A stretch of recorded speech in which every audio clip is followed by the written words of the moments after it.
Oke, assalamualaikum warahmatullahi wabarakatuh.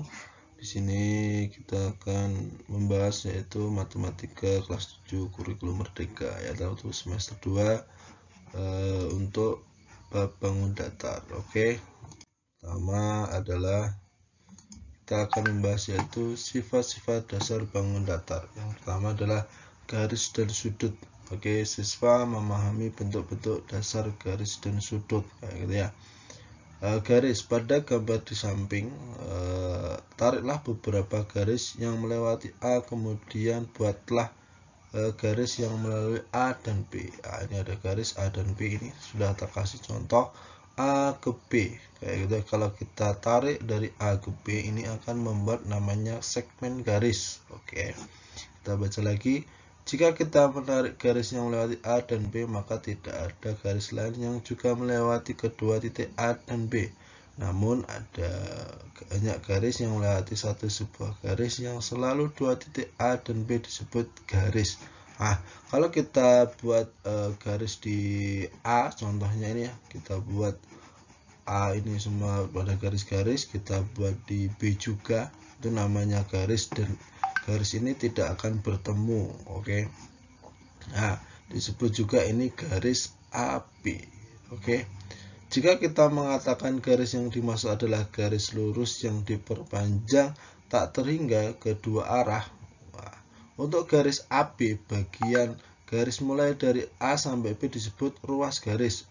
Dilihat ini ada A dan B, garis A, ini A dan B. Oke.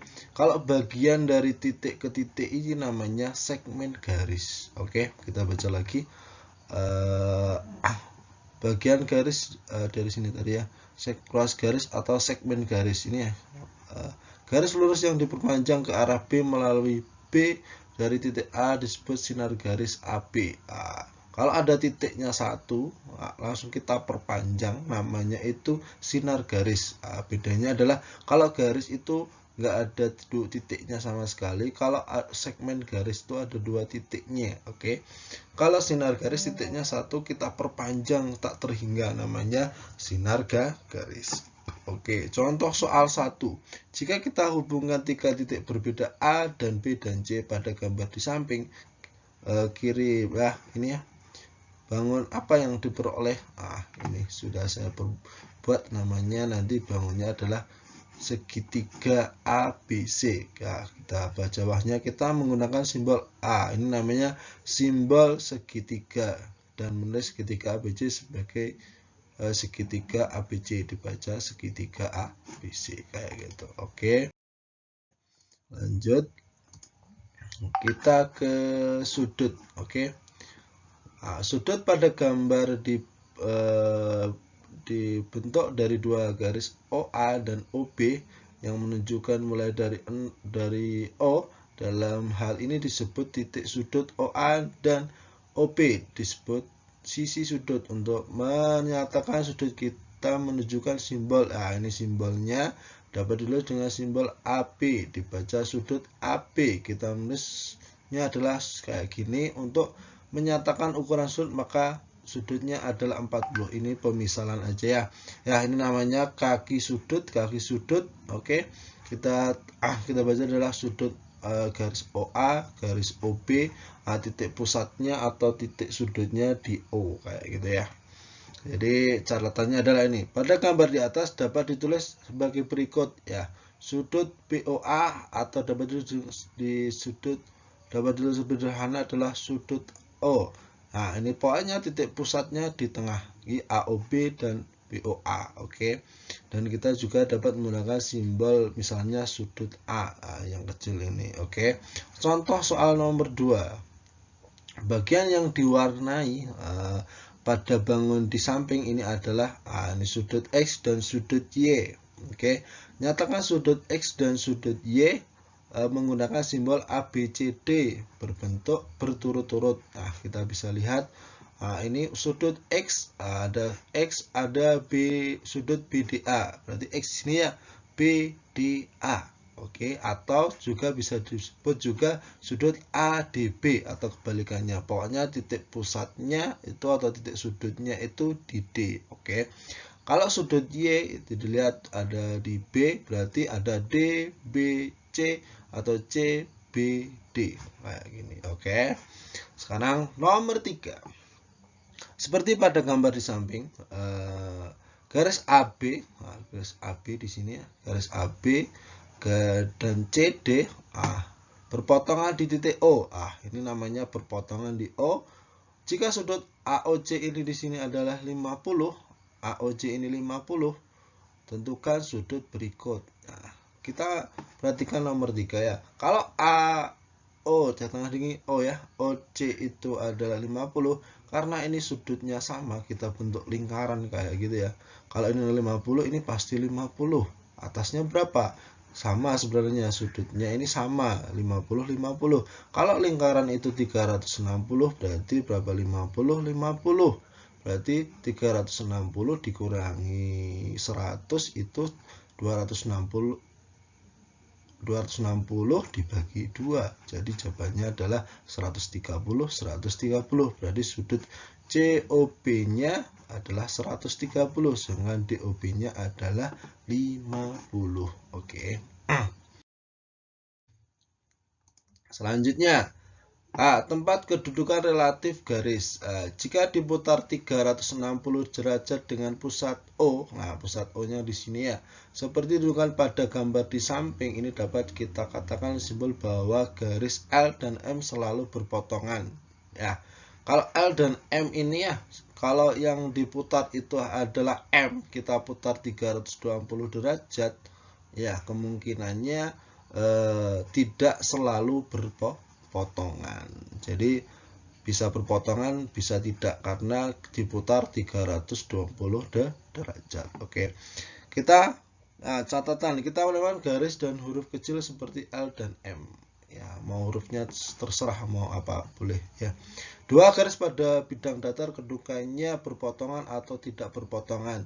Jika suatu sudut pada titik potong dua garis L dan M, ini L dan M merupakan sudut siku-siku. Ada ini ya, 90 derajat siku-siku, maka kita katakan bahwa dua garis tersebut tegak lurus. Ya, ini tegak lurus. Bahwa siku-siku itu pasti tegak lurus, atau 90 derajat itu tegak lurus. Kita menggunakan simbol ya, simbolnya seperti ini. Ditulis juga L tegak lurus dengan M, dibaca. Nah, ini L tegak lurus dengan M. Jika dua garis, maka dikatakan garis yang satu tegak lurus dengan garis yang lainnya. Oke. Ada catatannya, ini adalah maka L dan M maka merupakan tegak lurus terhadap M. Tegak lurus ya. Terus bawahnya, jika kedua garis pada bidang tidak berpotongan, kita katakan bahwa garis L sejajar dengan M. Kita menggunakan simbol kalau tidak berpotongan, berarti ini sejajar. L dan M bisa dilihat pada gambar ini ya. Terus selanjutnya adalah soal nomor 4. Pada gambar samping yang melalui titik P dan tegak lurus garis L, teruskanlah ya, disuruh menggambar ya. Bisa dilihat, maka soal nomor 4 adalah P itu tegak lurus dengan L dan Q itu sejajar dengan L, kayak gitu. Oke. Selanjutnya, oke, jarak. Oke. Jarak pada gambar samping kanan di antara garis-garis yang ditarik A ke B segmen garis AB adalah yang terpendek. A dan B ini terpendek kayak gitu ya. Di sini panjang segmen garis AB adalah jarak A ke B. Berarti A ke B jaraknya. Kita dapat tuliskan jarak AB adalah sama dengan 4. Berarti jarak A dan ke B itu 4. Untuk menunjukkan bahwa segmen garis AB adalah 4. Dilogikan aja, kalau kita jalan lurus, jalan belok ke sini, atau muter-muter atau ke samping, lebih dekat ke A dan B kayak gitu ya. Terus selanjutnya di bawah, pada gambar di samping kanan menunjukkan di antara titik A, B, H, dan C pada garis L yang panjangnya terpendek titik P. Sedemikian menggunakan jangka. Jadi kita nanti diputar gitu ya, pakai jangka, titik pusatnya di P, maka yang terpendek yang mana kayak gitu ya. Kalau teorinya sama aja. Kalau yang paling lurus itu paling dekat gitu. Jadi yang paling dekat adalah H. Seperti itu kan pada Q, ketika gambar garis tegak lurus pada L, setiap P yang berbeda dengan L dengan dinamai titik potong H, maka panjang segmen garis PH merupakan jarak antara P dan L. Jadi yang paling pendek itu H. Yang dilogikakannya seperti itu, kayak tadi itu A ke B lurus itu berarti yang paling pendek. Oke. Sekarang soal nomor 5. Pada gambar di samping tunjukkan bahwa L sejajar dengan M. Bandingkan 3 berikut. Nomor 1. Jarak di antara A yang berada di garis L ke garis M. Jarak antara B yang berada di garis L ke garis M. Ya, ini cuma ABC aja ya. Ini menunjukkan bahwa ini sejajar atau enggak lah. Ketika di bawahnya kita terdapat garis L dan menunjukkan sejajar, jarak antara salah satu garis yang selalu sama, jarak tersebut dinamakan jarak antar dua garis yang sejajar. Kita lakukan, kita punya tangga kayak gitu ya. Itu kan sejajar. Jadi untuk A ini L dan M ini garis sejajar. Maka AD, BC dan FC ini panjangnya sama ya. Berdasarkan gambarnya ini ya. Karena L dan M sejajar, maka garis L dan M tidak berpotongan.